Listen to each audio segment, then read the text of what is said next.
O Supremo discute neste momento o caso Paulo Maluf. Mas antes de ir ao plenário e a gente começar a discutir, a gente faz aqui um breve histórico para o ouvinte se localizar, né? O deputado afastado e ex-prefeito de São Paulo foi condenado pela primeira turma em maio de 2017 a 7 anos, 9 meses e 10 dias de prisão pelo crime de lavagem de dinheiro. Em dezembro, o ministro Edson Fachin determinou o início do cumprimento da pena por considerar que os recursos apresentados pela defesa eram protelatórios. Em março deste ano, Dias Toffoli concedeu uma liminar permitindo que Maluf cumprisse sua pena em casa. O plenário analisa hoje se Edson Fachin poderia ter determinado sozinho o cumprimento da sentença. Os ministros também vão decidir se prisão domiciliar será mantida e se Toffoli poderia ter liberado no caso, o Paulo Maluf. Então eu vou começar esse tema lá com o Rio de Janeiro, já que ele está com um fone no que acontece no Supremo e outro aqui no programa, o nosso Carlos Andreasa. Andreasa, primeiro queria a sua análise sobre o que está acontecendo, né? E se você, claro, já fazendo um histórico aí do que está acontecendo para os nossos ouvintes, para a gente entrar, claro, nesse debate. Vai lá. O pessoal aí é especialista em preliminar, né, Patrick Santos? Então são longas preliminares, 1, 2, 3, 4 preliminares até se chegar aos finalmente. E as preliminares pode deixar ruins, claro que esse julgamento... ruins, ainda tem isso, nada né? empolgante. Mulheres e juízes gostam de preliminares. Mulheres e ministros do STF gostam de preliminares. São importantes. O que me parece indicar que não chegaremos aos finalmente hoje, tá? O que está em discussão nessa primeira preliminar?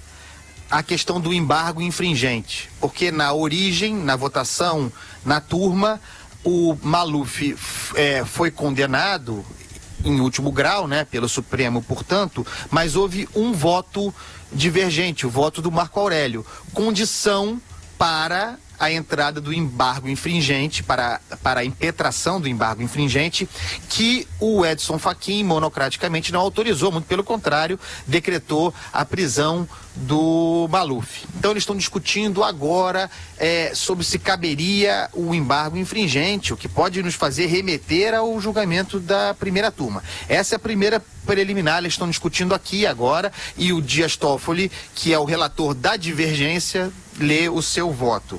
Depois eles vão ter que tratar sobre a admissibilidade do habeas corpus no tribunal, é uma outra preliminar.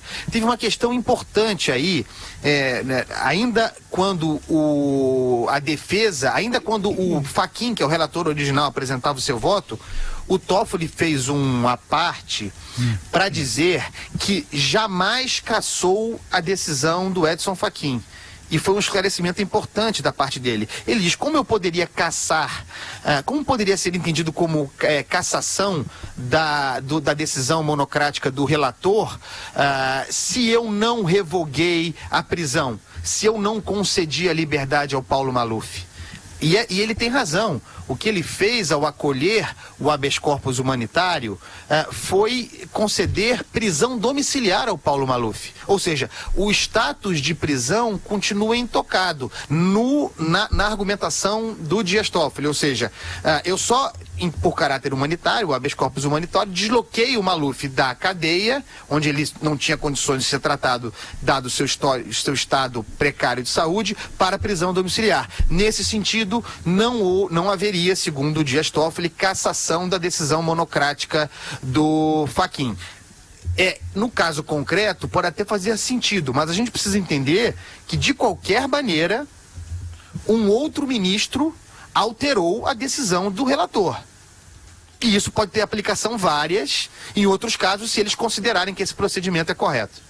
Vera, convenceu o que disse o Toffoli? Não, acho que ele quis evitar um mal-estar na corte, disse que consultou o Fachin previamente, antes de tomar a decisão, e também a Carmen Lúcia, e que o fez num feriado judicial, por isso ter sido dele a decisão.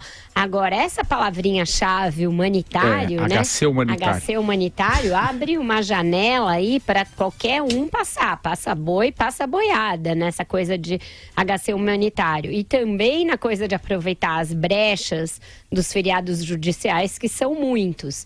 Então, ainda que ele diga que não revogou uma decisão do Fachin, a verdade é que se abriu um precedente pelo qual advogados podem tentar recursos que eles não estão sendo bem sucedidos em obter na atual quadra do Supremo, que tem sido mais restritiva.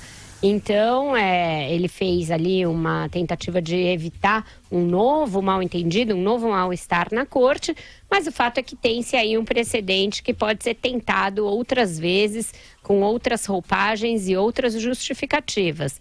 A gente vai ver depois o vídeo bizarro da senadora Gleisi Hoffmann.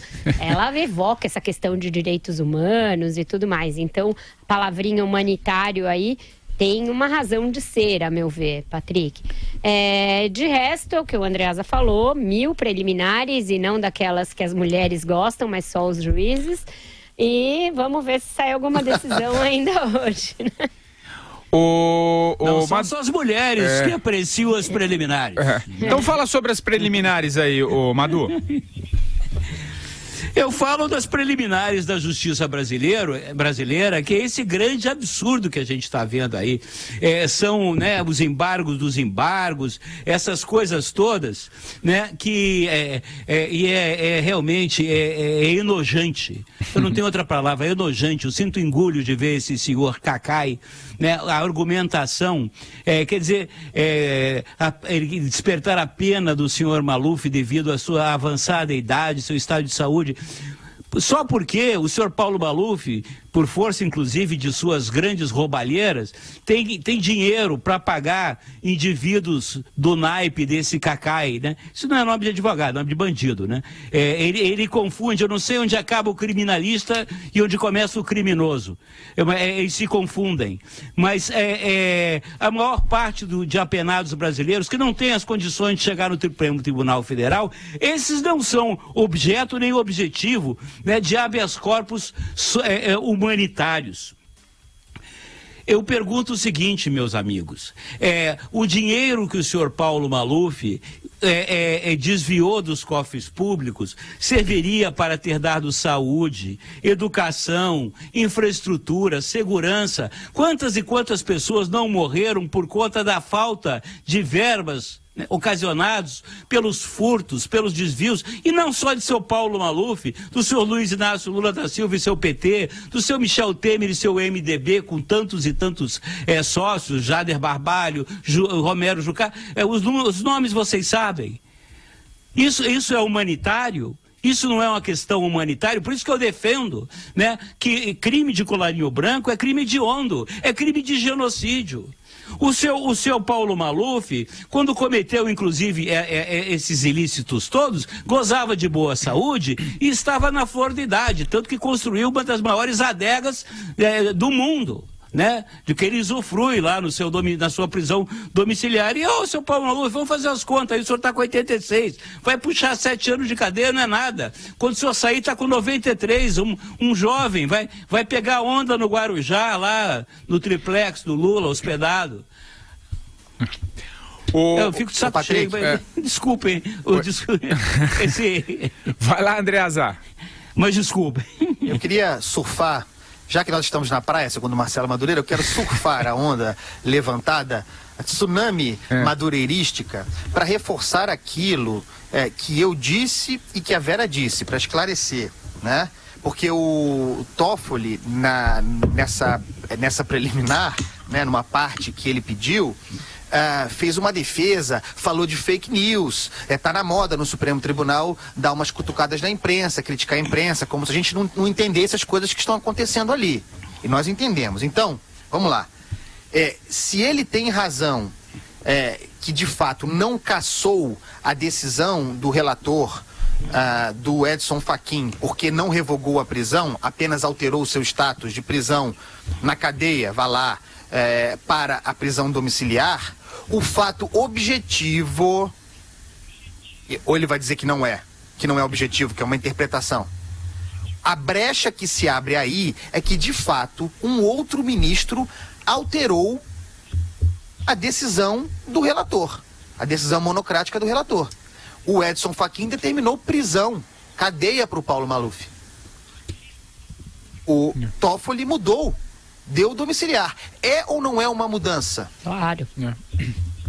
Isso autoriza ou não que um outro ministro, numa outra situação, faça um tipo, às vezes mais brusco, de alteração sobre decisão do ministro relator?